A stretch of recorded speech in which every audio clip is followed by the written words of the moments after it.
Audio clip number 2. कित्येक लोकांना असं वाटतं की सर्व संसार सोडून वनात गेल्याशिवाय धर्म होऊच शकत नाही. परंतु असा विचार करणं ही अत्यंत चुकीची गोष्ट आहे. जर या संसारातील सर्व लोक वनात गेले तर वन संसारच होऊन जाईल ना. कदाचित ही सृष्टीही नष्ट होऊन जाईल की. जर सृष्टीच नष्ट होणार असेल तर या जगाची निर्मिती करण्याचं काही कारणच दिसत नाही. आणि असं करण्याने ईश्वराच्या कामामध्ये अडथळे येऊ शकतात. संसार हेच धर्माचं प्रथम स्थान आहे. वाऱ्याप्रमाणे कोणामध्येही अडकून न राहता आपण सर्व कामं केली पाहिजेत. धर्माचा मार्ग प्रत्येकासाठी वेगवेगळा आहे, हे सर्व लोकांना माहीतही आहे. गृहस्थ जर वानप्रस्थ किंवा ब्रह्मचार्याच्या धर्माचं अनुसरण करायला लागला तर तर त्याचं निश्चित फळ त्याला मिळणारच नाही. घरात बसल्या बसल्या जर कोणी कुंभक करून योगी बनण्याची इच्छा करीत असेल तर त्यालाही त्याचं फळ मिळणारच नाही. ज्याप्रमाणे पाण्याची साधनं अनेक असली तरी त्यांचं उगमस्थान एक जलाशयच असतं, त्याचप्रमाणे सर्व मार्ग जरी वेगवेगळे असले तरी धर्माचं कार्य एकच असतं. जगामध्ये अनेक प्रकारचे साधक आहेत. त्यामध्ये 2 प्रकारचे मुख्य साधक आहेत. त्यातील पहिल्या श्रेणीतील साधक संसाराचे मायापाश तोडून टाकतात आणि आपल्या मुक्तीसाठी निर्जन अरण्यात योग किंवा तप करीत काळ घालवतात. तर दुसऱ्या श्रेणीतील साधक सर्व लोकांना आपलं समजून त्यांना मुक्तीशी जोडून अत्यंत प्रेमाने धर्माच्या मार्गावर आणतात. इतरांच्या सुखाला स्वतःचं सुख मानतात आणि परोपकार करण्यासाठी अगदी वेडे होतात. ज्याप्रमाणे चैतन्य महाप्रभू, भगवान बुद्ध इत्यादी होते त्याचप्रमाणे हे महात्मे देखील असतात. ज्या वेळेपासून मानवाची निर्मिती झाली, तो बोलायला शिकला, त्याच्या बुद्धीचा विस्तार झाला, त्या वेळेपासून मानव समाजात धर्माचा विस्तार झालेला आहे.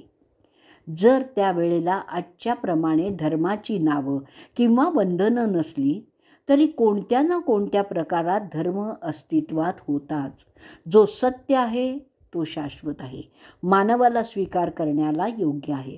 जो वेदोक्त सनातन धर्म आहे तो चिरंतन आहे, अनंत सत्यांवर आधारलेला आहे आणि त्यामुळे त्या धर्माचं अनुसरण केलं पाहिजे.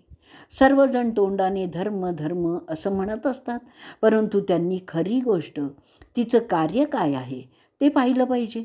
मनाला स्थिर ठेवून भक्तिभावाने आपल्या ठिकाणी असलेलं चैतन्य विश्वचैतन्याबरोबर मिळवणं म्हणजेच धर्म आहे. ज्या मार्गाने जाऊन असा विश्वचैतन्य आणि आत्मचैतन्य यांचा संयोग होऊ शकतो तोच खरा धर्मपथ आहे. धर्म काय आहे, त्याची आवश्यकता काय आहे, धर्म शब्दाचा अर्थ समजल्यास त्याची आवश्यकता लक्षात येते. धर्म शब्द ध्रुव अर्थात धारण करणे या धातूपासून बनलेला आहे. ध्रुव धारयती इति धर्मः. जो धारण करतो तोच खरा धर्म आहे. जो ज्याला धारण करतो तोच त्याचा धर्म असतो. द्रव्याच्या स्वभावाला धर्म असं म्हटलं जाऊ शकतं. ज्याप्रमाणे सूर्याचा धर्म उष्णता देणे, जलाचा धर्म रस देणं, अग्नीचा धर्म दहन करणं हा आहे, त्याचप्रमाणे जीवाचा धर्म आत्मज्ञान हा आहे. ज्या गोष्टींच्या नसण्याने पदार्थांचं पदार्थत्व राहत नाही ती वस्तुतः मुख्य आहे, ही गोष्ट समजून सांगण्याची आता गरज नाही. धर्म हे जगाचं अधिष्ठान आहे. धर्मामुळे पापाचा विनाश होतो, म्हणून धर्म सर्वांपेक्षा श्रेष्ठ आहे. विद्या, धन, शरीर, उच्च कुळामध्ये जन्म, निरोगी शरीर आणि मुक्ती केवळ धर्मानेच शक्य होते. धर्माची वृद्धी झाल्याने या सर्वांची वृद्धी होते.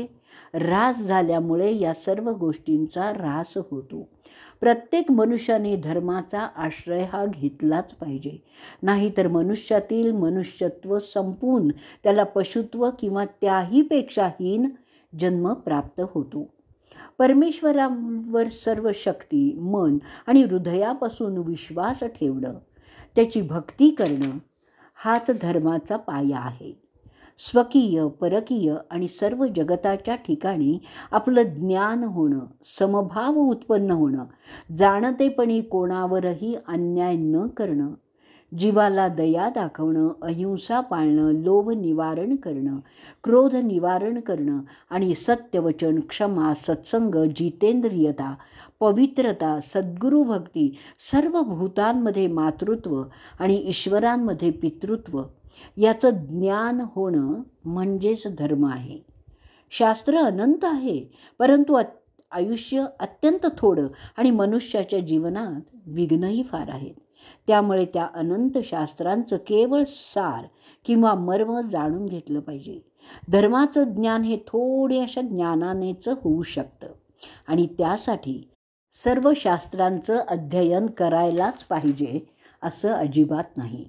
जिथे धर्म तिथे तेज, जिथे भक्ती तिथे लक्ष्मी, जिथे सत्संग तिथे सुबुद्धी आणि जिथे धार्मिक वृत्तीचे लोक राहतात तिथे परमेश्वरही विराजमानच होतो. धर्मलाभासाठी कोणत्याही विशिष्ट मताची आवश्यकता असत नाही. जो ज्या प्रकारे ईश्वराचं भजन करतो त्याच प्रकारे ईश्वर त्याच्या मनातली इच्छा पूर्ण करतो.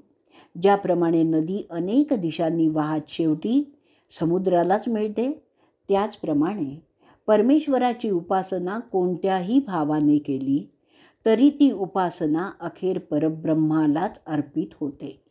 आजचा भाग आपण इथे संपवणार आहोत. अवधूत चिंतन श्री गुरुदेव दत्त.